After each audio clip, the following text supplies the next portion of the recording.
मी मान्य सरांना विनंती करतो की यांनी सोनू उर्फ भूपती याला संविधान व श्रीफळ देऊन त्याचे आत्मसमर्पण करून घ्यावे आणि त्याला पुढील आयुष्यासाठी शुभेच्छा द्याव्यात।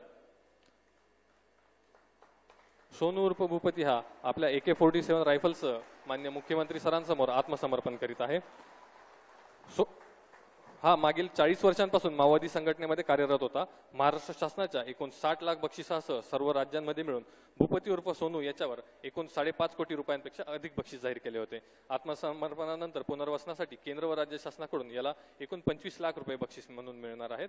तसेच दिनांक 1 जानेवारी 2025 रोजी भूपती उर्फ सोनू याची पत्नी DKZCM तारक्का सीडाम हिने मान्य मुख्यमंत्री तथा गृहमंत्री महाराष्ट्र राज्य श्री देवेंद्र फडणवीस सर यांच्या समोर आत्मसमर्पण केलेले होते।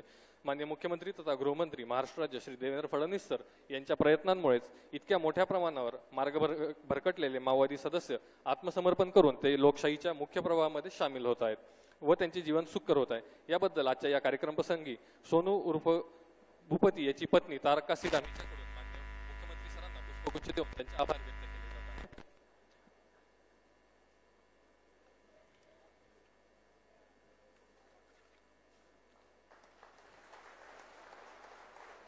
यानंतर या संपूर्ण आत्मसमर्पणाच्या कार्यक्रमासाठी विशेष परिश्रम घेणारे अधिकारी व अंमलदार यांना मान्य मुख्यमंत्री तथा गृहमंत्री महाराष्ट्र राज्य श्री देवेंद्र फडणवीस सर